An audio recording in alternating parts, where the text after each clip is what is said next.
Everyone, welcome to my YouTube channel. In this tutorial, let's continue previous tutorial about topology improvement in Blender. I'm gonna be talking about deforming topology rules, and this is the second rule of deforming topology. We have applying the twisting deformation rule. I have added to the scene this cylinder as shown in our tutorial.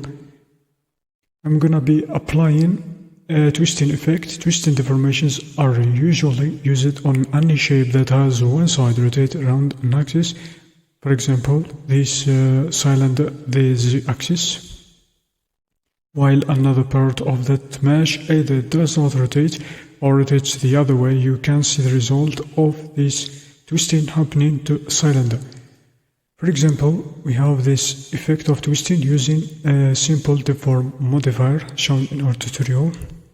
For example, the twisting around the y-axis shown here, and twisting around the z-axis. You can see the effect clearly over there when applying a simple deform modifier. And this effect is called the twisting deformation on a cylinder. Notice how the edges connecting to top and the bottom vertices are slanted. To achieve this, select the top face of the cylinder and press R and Z to rotate only on the top face. And you can apply the effect without using a simple deform modifier. This twisting effect.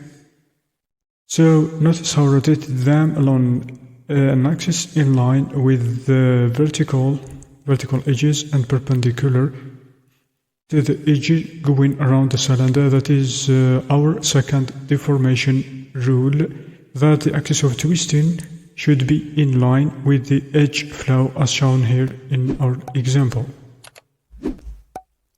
In our example, you can understand the difference in between this twisting grid and the twisting cylinder like this.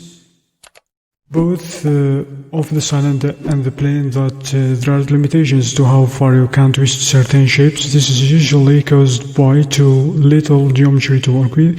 You can see the issue when you have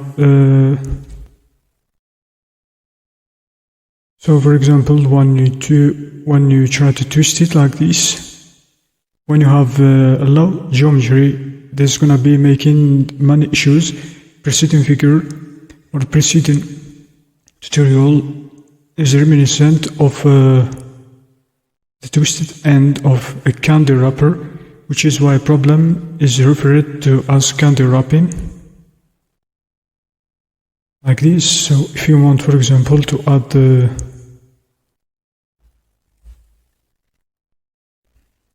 much more topology, and you can see the difference.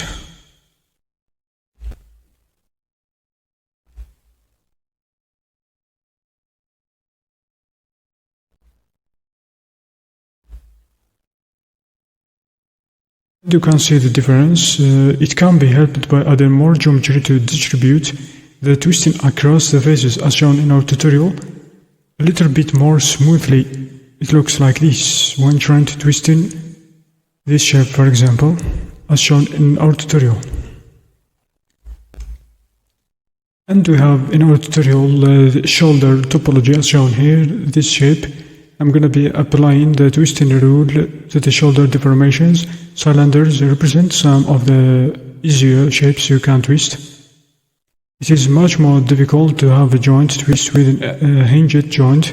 These sorts of twists usually happen when a connection between two grids occurs, so these sorts of connections are most commonly used to connect limbs to a body. For instance, the hip joint or the shoulder joint like this. Even the neck has a joint like this. Here we have the shoulder topology.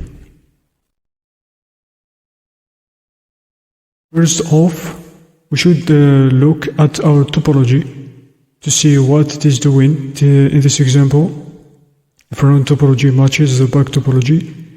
At first, you can see it better like this. have this pole over there.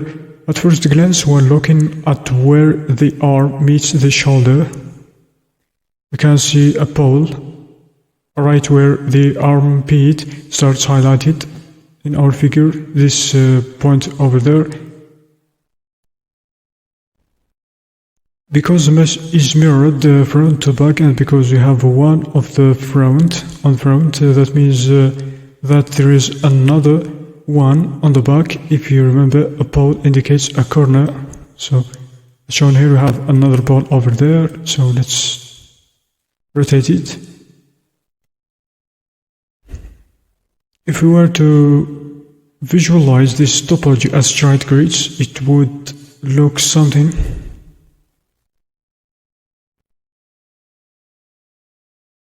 like this. So now let me show you how to apply the intersecting grids deformation rule on your mesh topology. Moving this pole is an example of the deformation rule.